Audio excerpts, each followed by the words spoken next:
Yo, balik lagi dengan gua di channel Dark One. Kali ini gua akan melanjutkan membahas manhwa Regresi The Dark Mage. Di kejadian setelah sebelumnya, terlihat Simon yang sedang murka mengatakan, "Lennon, kamu melakukan itu bukan untuk kebaikan kakakmu, tapi karena kamu ingin mengendalikan dia." Mendengar ucapan ayahnya membuat Lennon panik karena rencananya telah diketahui Simon. Sedangkan Alf shock setelah mengetahui adiknya ingin mengendalikan dirinya. Melihat kedua anaknya itu membuat Simon menjelaskan bahwa mungkin kalian berdua meresahkannya, tapi memang ayah tidak tertarik dengan kalian dan kalian jangan tanya alasannya lagi. Tentu, karena kalian yang menjadi anakku, namun tidak memiliki bakat yang ayah inginkan. Meskipun begitu, kalian pikir ayahmu ini tidak tahu apa yang kalian pikirkan jika kalian ingin menarik perhatianku. Saat melakukan hal bodoh seperti tadi, buktikan bahwa kalian itu anakku dengan mencari tahu dulu kekuatan lawan kalian, dan untuk masalah ini kalian harus bertanggung jawab dengan meminta maaf pada Jamie Welton. Begitu matahari terbit besok, sampai Jamie memaafkan kalian. Terlihat Alf tampak pucat setelah mendengarkan ayahnya, dan sini Alf. Alf enggan menemui Jamie lagi, namun dirinya terkejut saat melihat Lennon diam saja, yang membuat Alf mengira apa dia shock karena ucapan ayah. Akan tetapi Lennon diam bukan karena shock, melainkan dirinya sedang berpikir, lihat saja nanti ayah, aku akan membuktikannya jika aku adalah anakmu.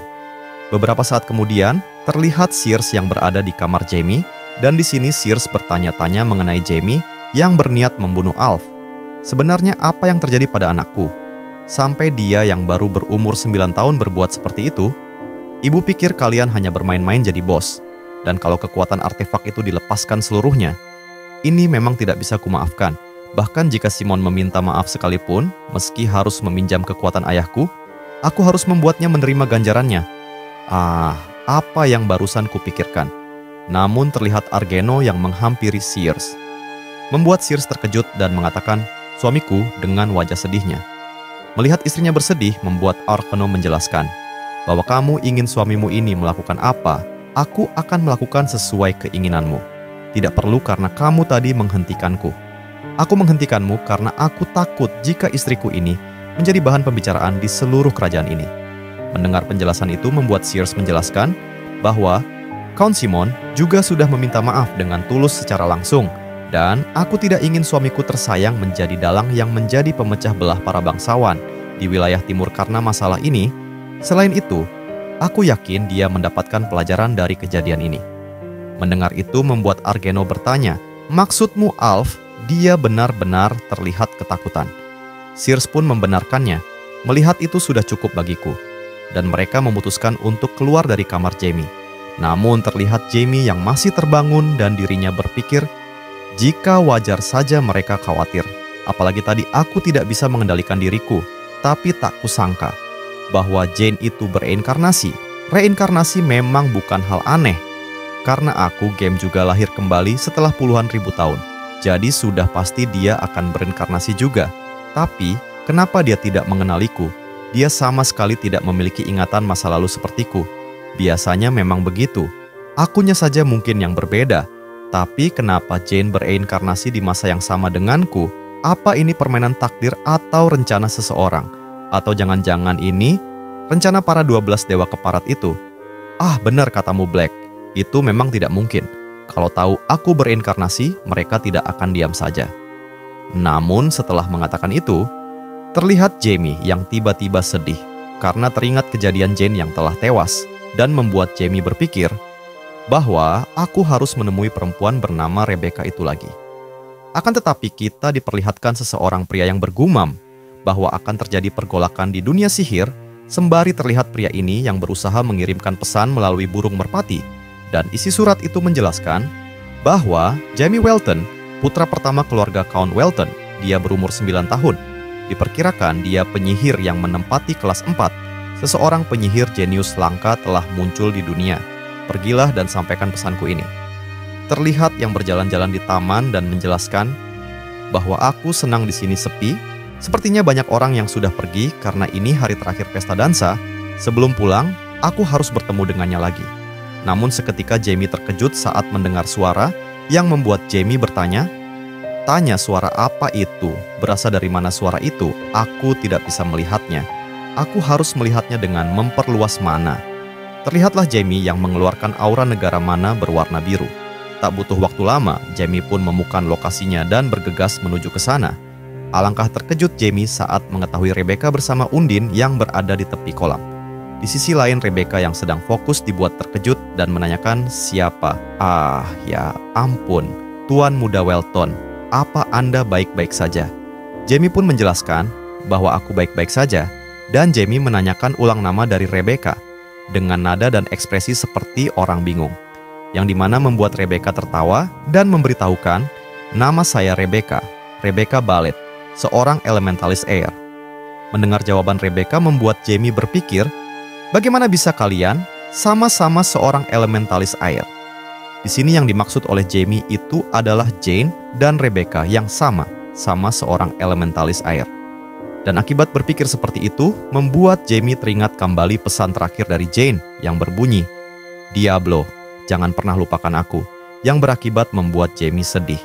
Namun seketika Rebecca bertanya, Tuan Muda Welton, kenapa Anda tiba-tiba terlihat sedih? Namun Jamie tak menganggapinya dan hanya diam saja. Di sisi lain, Rebecca yang melihat Jamie diam saja mengira bahwa sepertinya Tuan Muda Jamie sangat syok karena kejadian kemarin, dan terdengarlah suara yang mengatakan bahwa semuanya akan baik-baik saja, bersamaan dengan Rebecca yang seketika memeluk Jamie. Jamie yang dipeluk oleh Rebecca mengingat bahwa perasaan ini hanya sisa dari kenangan masa laluku, tapi tidak masalahkan jika aku menikmatinya lebih lama lagi. Beberapa saat telah berlalu dan kini terlihat Rebecca dan Jamie yang sedang duduk bersebelahan, dan Rebecca menanyakan, apakah Tuan Muda Jamie telah merasa agak membaik? Di sini Jamie menjelaskan bahwa dirinya telah membaik, dan Jamie tak lupa mengucapkan terima kasih kepada Rebecca. Rebecca yang mendengar itu merasa senang dan memberitahukan bahwa ayahku bilang, kesulitan akan hilang jika dibagi dengan orang di sekitar, dan ternyata itu benar.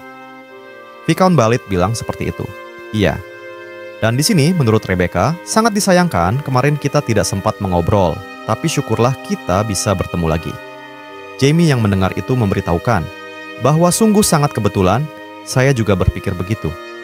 Terlihat Rebecca tersenyum mendengar ucapan Jamie. Jamie yang melihat Rebecca tersenyum meyakini bahwa Rebecca berbeda. Rebecca tidak sama dengan Jane, benar lebih Rebecca seperti In. Dan Jamie pun bertanya, Rebecca, saya dengar keluarga Ballet hanya menandatangani kontrak dengan roh angin secara turun-temurun, tapi ternyata itu tidak benar ya. Rebecca pun menjelaskan bahwa saya juga ingin menandatangani kontrak dengan roh angin, tapi tidak bisa. Roh angin sampai menemui saya karena kemampuan berdekatan dengan alam. Saya berbeda. Begitu melihat saya, dia bilang, tidak bisa tanda tangan kontrak dengan saya. Lalu dia pergi begitu saja. Tapi, pada suatu hari, Undine menemui saya dan bilang, kami adalah takdir. Dia juga bilang, saya harus menandatangani kontrak dengannya. Seharusnya saya mendiskusikannya terlebih dahulu dengan ayah, karena itu adalah hal penting.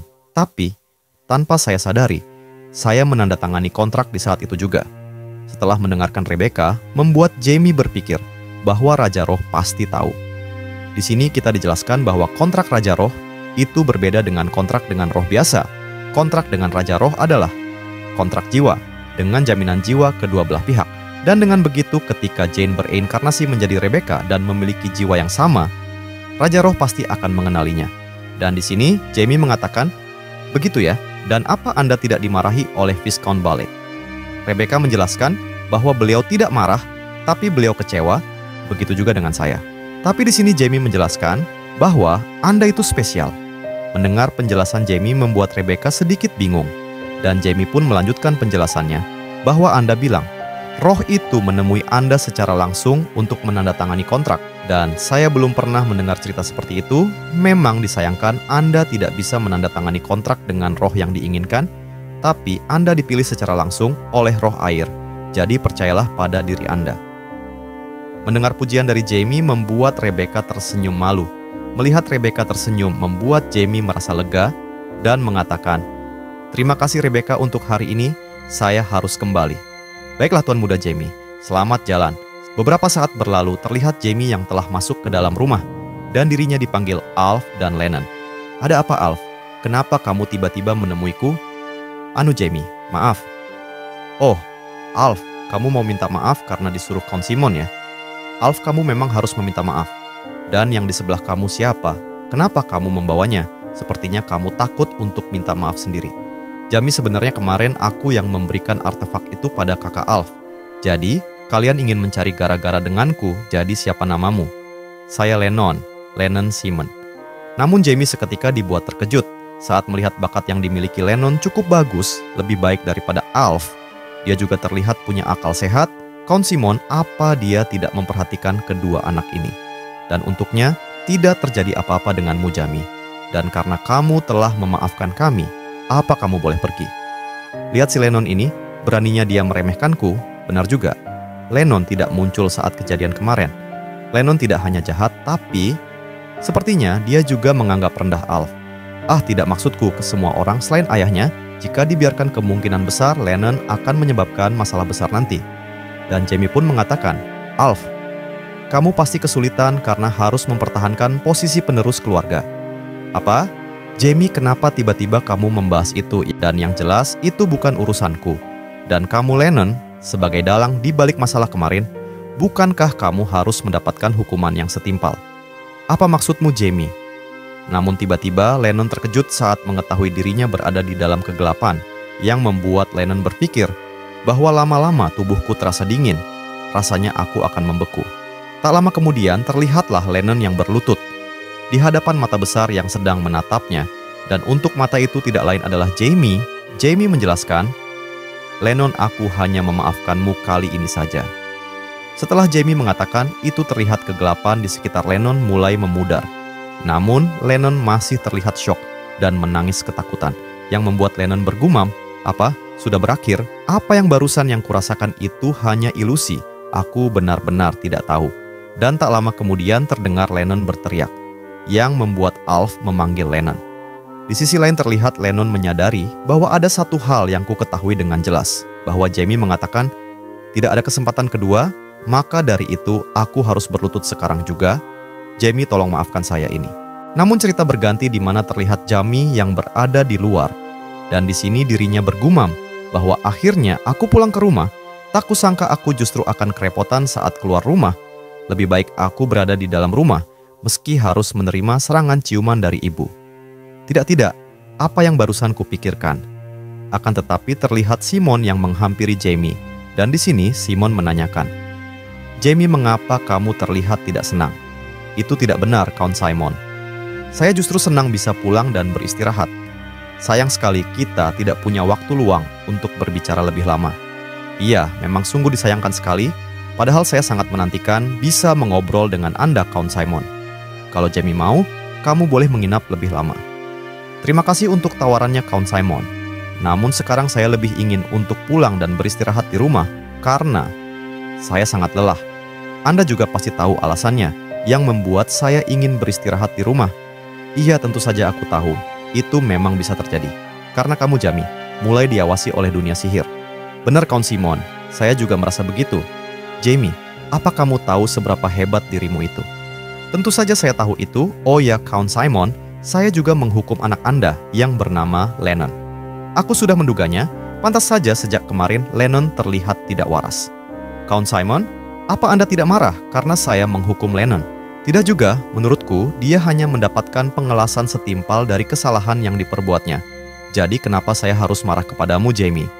Astaga, ternyata Count Simon penyebab kedua anak itu menjadi nakal. Oh ya, Count Simon, menurut saya Lennon punya bakat yang bagus dalam sihir. Kalau Anda mengajarinya, kemampuan Lennon akan berkembang dengan baik. Jamie, yang kamu katakan itu tidak benar. Aku lebih tahu bakat mereka dan itu tidak terlalu bagus. Meski begitu, cobalah untuk mengajarinya terlebih dahulu, Count Simon. Jika Lennon rajin latihan, dia mungkin akan menjadi seperti Anda. Bakatnya tidak terlihat karena Lennon berada di bawah tekanan orang di dekatnya, terlebih lagi tekanan yang Anda berikan. Dan itu semua tentu saja salah Anda, Count Simon. Apa maksudmu, Jamie? Yang ku maksud di mana mereka mengambil jalan yang salah, karena Anda, Count Simon, yang telah mengabaikan bakat mereka yang kurang. Apa mungkin itu benar yang dikatakan Jamie kepadaku? Menurutku memang Alf biasa saja, tapi Lennon memiliki potensi yang bagus. Jamie bilang, aku ini tidak tahu itu. Bahkan aku sebagai penyihir kelas 8 saja tidak menyadari potensi dari anakku sendiri. Tapi anak ini menyadari bakat dan potensi dari Lennon. Seolah-olah anak di depanku ini adalah penyihir hebat, Count Simon. Selain itu, Anda mungkin bisa menerobos penghalang dengan bantuan anak Anda. Jamie, bagaimana kamu bisa tahu itu? Jamie, sudah waktunya kita berangkat untuk pulang. Count Simon, anak kecil seperti saya memang suka berbicara sembarangan, jadi abaikan saja ucapanku barusan dan sampai jumpa lagi. Singkat cerita, Jamie telah sampai di rumah, dan di sini Jamie sedang menunggu seseorang sembari mengatakan, "Di mana mereka berdua ini? Aku telah menunggu di sini cukup lama." "Oh, ternyata kalian di sana ya. Woi, kalian cepat keluar. Kenapa kalian lama banget?" "Maaf Tuan Jamie, soalnya Jans bermalas-malasan." "Ya sudahlah. Jadi laporkan padaku apa yang sudah kalian ketahui." "Baik Tuan Jamie. Saya menemukan informasi tentang Badan Keagamaan Zenith sedang melakukan perjalanan amal di setiap penjuru wilayah Heist. Apa katamu Phillips, mereka sedang mengambil hati orang-orang di wilayahku ini dengan menyediakan tempat tinggal bagi orang yang tidak punya tempat tinggal dan makanan bagi yang kelaparan." "Iya Tuan Jamie, dan saya dengar juga, belum lama ini, mereka juga mulai mengelola panti asuhan." "Phillips, katakan kepadaku, sejak kapan mereka melakukan itu?" "Tuan Jamie, menurut saya, kalau tidak salah, sepertinya sejak kehancuran Rebel. Lebih tepatnya setelah ayah Anda, yaitu Count Welton, menghabisi seluruh organisasi kriminal Rebel 2 bulan yang lalu, yang membuat pengikut Zenith mulai menyiarkan agama mereka, dan mereka menghampiri masyarakat miskin di wilayah kekuasaan Tuan Jamie, dan memberikan bantuan sekaligus menanamkan arti dewa. Tentu saja pada awalnya, masyarakat tidak memedulikan itu. Namun, mereka lama-kelamaan menjadi pemeluk agama yang taat dan setia. Begitulah kronologi di mana posisi agama Zenith meningkat pesat di wilayah Heist ini. Dan saat ini, agama Zenith dijunjung sebagai agama yang paling penuh kasih dan terhormat di Heist. Apa? Keparat Zenith itu tidak mungkin melakukan sesuatu untuk orang lain. Hei Jans dan Phillips, apa kalian berpikir perang dan kedamaian bisa berdampingan? Tuan Jamie, kami pikir itu juga tidak mungkin. Tapi menurut saya, kedua hal tersebut bisa terhubung. Apa yang kamu katakan itu benar, Phillips. Tapi itulah firman Zenith, yang dimana kedamaian yang menumpuk di atas darah dan kehancuran, dan perang akan menjadi momen dia untuk memancarkan kesuciannya. Tapi, yang sedang dilakukan oleh para pengikut Zenith itu bertentangan dengannya. Woi, kalian berdua, coba kalian cari tahu apa yang direncanakan oleh mereka. Karena aku yakin mereka merencanakan sesuatu di balik kegiatan amal ini. Baiklah Tuan Jamie, kami akan mencari tahu tentang itu. Zenith, aku bersumpah akan mengungkapkan apa yang sedang kamu rencanakan. Akan tetapi cerita berganti di mana terlihat seseorang yang memakai jubah hitam sedang memuji Ricky karena sepertinya dirinya sudah bekerja sangat keras. Dan Ricky pun mengatakan, ini tidak seberapa Tuan Pendeta. Dibandingkan dengan kehidupan dulu saat saya masih menjadi pengemis dan dipukuli setiap hari, ini adalah surga bagi saya Tuan Pendeta. Ricky, kamu pasti sangat menderita pada saat itu, dan mulai sekarang kamu tidak akan mengalami itu lagi. Terima kasih Tuan Pendeta. Sudah 1,5 bulan sejak aku masuk ke panti asuhan ini, dan kehidupan di sini adalah sebuah kebahagiaan bagiku. Jika seandainya tidak bisa masuk ke panti asuhan, aku dan adikku yang merupakan anak terlantar pasti akan mati di jalanan. Namun cerita berganti lagi di mana Ricky telah masuk ke dalam ruangan, dan di sini terdengar seorang perempuan yang mengatakan, "Kakak sudah kembali ya?" "Iya Anna, kakakmu ini sudah kembali." Begitu ya, ternyata Kak Ricky sudah kembali. Ini adalah adikku yang bernama Anna. Dia seorang tunanetra. Sebab itulah orang tua kami yang tahu adikku tidak bisa melihat, membuang dan meninggalkan kami. Karena itulah aku menjalani hidup dengan gigih tanpa memilih-milih cara untuk melindungi adikku ini. Namun kehidupan di jalanan sangatlah sulit dan sikap orang-orang di sekitarku sangatlah dingin. Tidak ada seorang pun yang membantu kami selain Tuan Pendeta, dan dialah orang yang pertama kalinya mengulurkan tangan kepada kami. Dan kami mengira bahwa dewa telah mengulurkan tangannya kepada kami, dan di hari itu jugalah kami mendapatkan kehidupan baru, serta kami mendapatkan kebahagiaan dan keajaiban dari karunia dewa. Dan sebab itulah aku ingin menjadi pendeta dewa, dan menyebarluaskan kepercayaan yang dianut oleh agama Zenith. Setelah beberapa saat berlalu, terlihat seorang bocah yang mengatakan, "Ricky, apa kalian sudah mendengar kabar itu?" "Kabar apa, kawanku?" "Kalian tahu kan Shino, sepertinya dia dipilih oleh dewa. Dan katanya, Minggu depan, Shino akan pergi ke kantor pusat untuk menjadi pendeta. Apa Shino akan menjadi pendeta katamu? Namun beberapa saat kemudian, terlihatlah Jamie yang sedang terbang, dibuat terkejut saat mengetahui seorang pria yang sedang terkapar di tanah. Dan Jamie memutuskan untuk memeriksa pria itu. Namun, Jamie dibuat bingung saat berada di dekat pria ini, yang berujung membuatnya bergumam. Wah, energi apa ini? Tak kusangka ini energi suci. Apa dia seorang pendeta? Bukan. Sepertinya dia itu seorang kesatria suci, yang dijuluki si rohaniwan golongan atas. Dan kenapa seorang kesatria suci terkapar di jalanan ini? Apa sepertinya dia kelelahan? Apa sebaiknya dia kubunuh saja? Namun seketika Jamie dibuat terkejut saat tangan dari kesatria suci itu tiba-tiba memegang kakinya Jamie, yang dimana membuat Jamie berteriak, "Apa ini? Tolong aku, perutku ini. Apa perutmu kenapa?" "Perutku." "Hei, ada apa dengan perutmu itu?" Namun tiba-tiba terdengar suara seperti orang yang sedang kelaparan yang berasal dari kesatria suci ini, yang membuat Jamie kesal dan mengatakan, "Astaga, dia membuatku kaget aja. Lebih baik dia ku tinggal pergi aja, biar dia mati kelaparan. Black, ayo pergi." Namun keesokan harinya, Jamie dibuat kesal saat mengetahui kesatria suci yang diabaikan tadi malam berada di rumahnya. Dan pria ini mengatakan, "Ternyata kamu yang namanya Jamie. Senang bisa bertemu denganmu, Jamie. Kalau bukan karena kebaikan Count Welton, mungkin saya akan mati kelaparan di jalan. Yang kamu katakan itu tidaklah benar. Semua itu berkat para prajurit yang membawamu kemari. Bukankah mereka itu bawahan Anda, Count Welton? Berarti itu sama saja dengan kebaikan Anda. Dan saya berterima kasih kepada Anda, Count Welton." "Oh iya, apa banyak dari kesatria suci yang hampir mati karena kelaparan?" "Tidak banyak sih, tapi kami kan juga manusia. Dan untuk naik ke level yang lebih tinggi, kami diharuskan menahan rasa lapar lebih lama dari manusia biasa. Ini sangat menyebalkan. Kenapa ibu dan ayah memperlakukan dia dengan hangat? Kamu bilang kamu pengikut Pero ya?" "Iya, Count Welton. Saya melayani Pero, sang dewi pengampunan dan penghukuman." Pantas saja saat pertama kali mendengarnya, kami sangat kaget. "Iya kan istriku?" "Benar, aku sangat kaget waktu itu." "Kalian kaget? Apa ada masalah? Apa Anda tahu Uskup Sevira?" Apa Anda berasal dari Upton, Nyonya?" "Iya, lebih tepatnya. Saya berasal dari keluarga Bell." "Apa itu benar, Nyonya? Kalau begitu izinkan saya memberikan hormat saya kepada Anda." "Situasi apa ini?" "Ya, memang aku tahu badan keagamaan Pero berada di Upton, yang merupakan wilayah kekuasaan keluarga Bell. Tapi itu tidak menjadikan alasan kesatria suci sepertinya untuk harus menghormati ibuku. Dan seharusnya orang yang harus diberikan hormat oleh kesatria suci setidaknya setingkat uskup. Tapi, apa ini? Di saat seperti ini aku harus tanya kepada ayah. Ayah, ada apa, Jamie?" "Aku mau tanya kenapa dia tiba-tiba memberi hormat pada ibu." Sial. Tak kusangka. Aku harus berakting menjadi anak kecil berumur 9 tahun yang penasaran, yang merasa malu sampai ingin mati. "Oh, kentang itu. Ayah akan beritahu kamu di kesempatan lain karena ceritanya sangat panjang." "Wah, baik ayah. Sial, padahal aku sampai praktek imut begini. Kakak lucu banget sih. Aku tidak percaya tindakanku barusan tidak ada gunanya. Ini memalukan." Ngomong kok ngomong, Cika, hubungan antara agama Pero dan keluarga Bell cukup kuat. Dan itu bisa mempersulitku.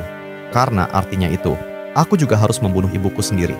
Jadi ada apa kamu kesini? Pengikut agama Pero tidak mungkin tanpa alasan pergi ke wilayah timur. Apa kamu berencana untuk memperluas kepercayaan? Saya lagi mengejar seseorang sampai datang ke sini." "Kamu sedang mengejar siapa?" "Orang yang seenaknya melakukan eksperimen mengerikan yang seharusnya tidak boleh dilakukan oleh manusia, pembuat chimera." "Apa maksudmu pembuat chimera ada di Heist? Siapa dia?" Maafkan saya.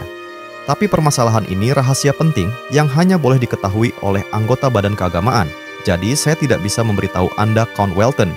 Tapi jika Anda, Count Welton, bisa mengabulkan permintaan saya, mungkin saya akan memberitahukannya." "Maksudmu, kamu mau minta aku untuk bekerja sama?" "Benar, Count Welton. Saya yakin itu akan sangat membantu jika seorang Swordmaster seperti Anda bergabung dengan kami." "Cih, pembuat chimera ya." Di sini Argeno dijelaskan bahwa chimera adalah sesosok chimera terlihat sebagai makhluk yang dibuat dengan menggabungkan kekuatan beberapa makhluk. Kebanyakan pembuat chimera diperlakukan sebagai pendosa karena bahan dasar yang mereka gunakan adalah manusia. Mungkin di antara pembuat chimera ada yang tidak menggunakan manusia, tapi sejauh ini belum ada seorang pun yang seperti itu. Aku tidak bisa menjamin akan membantu sepenuhnya karena posisiku, tapi karena aku tahu hubungan antara keluarga istriku dan agama Pero, jadi tidak mudah bagiku untuk menolak. Jadi maksud Count Welton, ya tentu saja aku akan membantu. Terima kasih banyak Count Welton. Basa-basinya cukup sampai di sini. Apa kamu bisa memberitahuku alasan agama Pero mengejar pembuat Chimera? Lalu kenapa kalian tidak meminta bantuan pada kerajaan? Itu karena kerajaan pasti akan membantu jika kami memberitahu mereka, tapi nantinya martabat agama Pero bisa jatuh. Selain itu, pembuat Chimera yang kami kejar telah membunuh 10 rohaniwan kami. Apa katamu? Dia membuat Chimera dengan menggunakan kekuatan suci. Namun cerita berganti di mana terlihat Jamie yang berjalan di sebuah taman di dalam kediamannya. Dan di sini Jamie menjelaskan bahwa aku tak menyangka bahwa aku menantikan tea time. Jamie, kamu sudah datang ya, ibumu ini sudah menunggu lama sekali. Kemarilah dan duduklah. Kakak akhirnya datang.